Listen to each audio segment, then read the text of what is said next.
2, 3. Go Bearcats! Who? Fuck loud.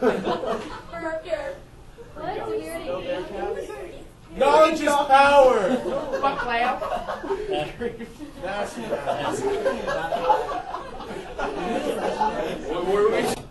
All right, good afternoon and evening, Bearcats. You just heard from 7th period. 5.4, sum and difference formulas. We're going to do 7 examples. These are the identities that you'll be using formulas on from your chart. We've already discussed in class about how to start memorizing patterns so that we can use these identities. All right, let's start with example 1. We're going to start with sine 15 degrees. And you say to yourself, sine 15 degrees, is that a special angle? No. No, it's not. So I want you to think of your special angles. We have special angles of 60, 45, and 30. And I want you to think of those angles, and if you were adding or subtracting those angles, could you come up with a combination that would equal 15? Yes. And what would that be? 45 minus 30. 45 minus 30 sounds like a good one to me. All right, so we're going to pick sine 45 degrees minus 30 degrees. And now all of a sudden, 45 becomes our x or our alpha, and 30 becomes our y or our beta to substitute into our formula. I want everybody now to write down the formula first before you even do the substitution. So we're going to do sine, and I want you to write down your pattern for subtraction.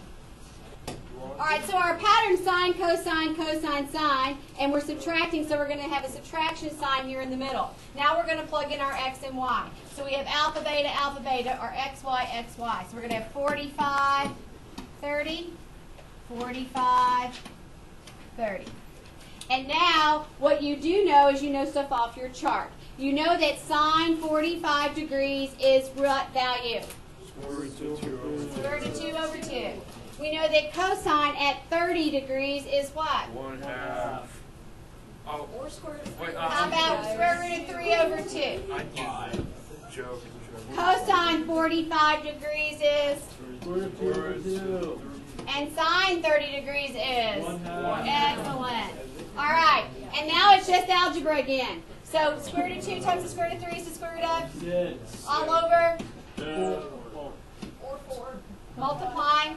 Square root of 2 times 1 would be the square root of 2. 2 times 2 would be 4. I'm going to let you write your final answer as the square root of 6 minus the square root of 2 all over 4. Since you can't simplify 6 or 2, you are done. That would be your final answer. So 1, 2, 3. Go Bearcats! All right. Example 2, we have cosine 7 pi over 12, and I'm sure you recognize that as not being a special angle. It's a little easier in these problems to think in terms of degrees to figure out your angles than it is in radians. So here's what we're going to do. We're going to take 7 pi over 12, and we're going to convert it to degrees. Do you remember we multiply by what over what? 180 over pi. 180 over pi. Excellent. The pi's will cancel. Then you can do, remember you have no calculator, so then you can do all your little simplification. I believe that 12 will go into 180 15 times, and I know that because I've done that a billion times. You may want to go in half and then half again and half again until you get there. So I know that 12 will go into 180, what did I say, 15 times? And 15 times 7 is 105, okay? So really, this is cosine 105 degrees. So now again, we're using the 30, 45, and 60 degree reference angles that we've been using all along. And can we find a combination that would add or subtract to 105? Yes, Alex? 60 and 45. 60 and 45. I like it. All right.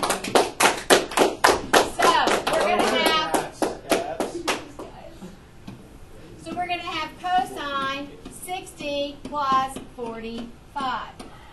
All right, I'm going to push pause. I want you to write down the pattern for cosine. Our pattern for cosine is cosine, cosine, sine, sine. And we know that in the middle it'd be the opposite, so it's going to be subtraction in the middle. And then we're going to plug in our alpha, beta, or in this case our x and y, which is 60 and 45. So we'll have 60, 45, 60, 45. And now again, we're going to just go back to what we already know and have used over and over again. Cosine at 60 degrees is what? 1/2. Excellent. Cosine at 45 degrees is? Square root of 2. Excellent. Sine at 60 degrees is? Square root of 3 over 2. You're going to start to recognize these values over and over again. And sine is? Square root of 2. Square root of 2 over 2. All right, you're going to multiply and simplify. You guys do that while I do it up here for everybody else. And then we'll say go Bearcats if we get it right.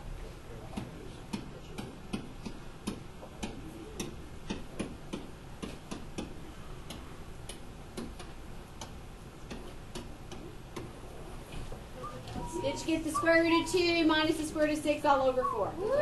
All right, 1, 2, 3. All right, we're example 3. We have cosine 78 minus 18. And we're kind of working backwards on this time. We're trying to find the exact value of this. Oh, hold on.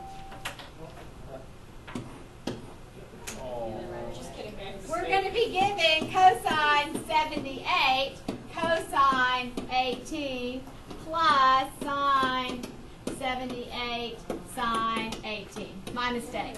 So that's where we really were supposed to start. And from that, we should recognize the pattern cosine, cosine, sine, sine. So we know it's really a cosine. Okay. And we know that there's a plus. So in cosine, this would be really minus. And we know our alpha is 78 and our beta, our y would be 18. 78 minus 18 would give us cosine what? 60. And cosine at 60 degrees is? 1/2. Excellent. You get it? All right. Good job. All right. We have example 4. We have example 4. Now we're verifying. We've been verifying before. Here's the deal. You cannot, Jacob Fowler,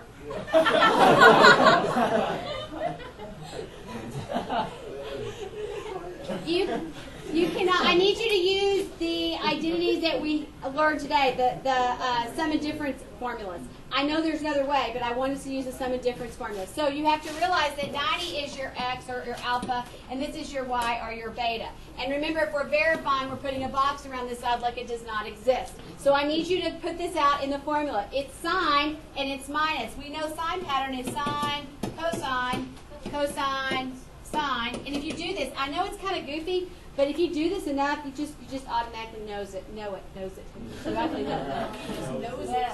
All right. So then we know that it's subtraction, and for sine we would be subtraction, correct? Because y does what it's supposed to. And then 90 is our alpha, and then x is our beta. 90x. All right. So here's how we're going to do this.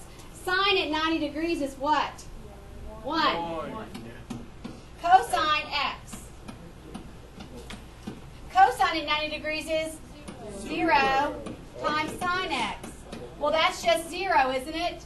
So 1 times cosine x is cosine x, and we have now verified. So you prove. Okay, we're going to do example 5.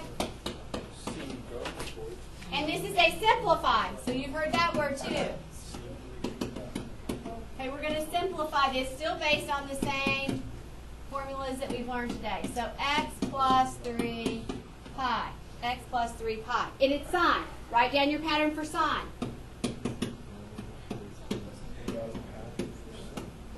Okay, sine, cosine, cosine, sine. It's plus, so we're going to put a plus.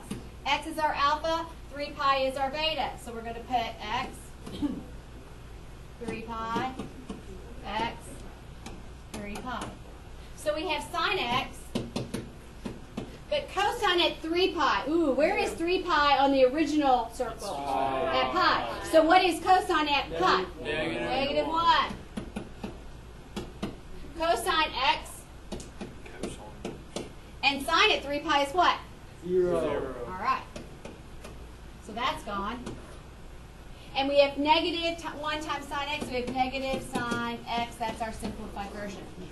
All right, the last 2 problems I'm going to have you write down just the problem. The first one's verify. The second one is to solve. I'm going to give you the answers to the solving one to see if you can get there. Between now and Friday, I want you to have these done. Okay, so example 6, we're going to call it number 6, is a verify. And here's your problem. Sine x plus y times sine x minus y equals cosine squared y minus cosine squared x. You're verifying. Write it down. You'll figure it out between now and Friday. Number 7 is a solve. And you're going to use these formulas to do this. So this is going to be cosine x plus pi over 4 minus cosine x minus pi over 4 equals 1. And you're supposed to solve. When you solve, you should get the following answers. So this is your answers, but I want to see your work to get there. Your correct algebraic work. 5 pi over 4 and 7 pi over 4 would be your solutions. So you work on those. All right. Have a good night and go Bears!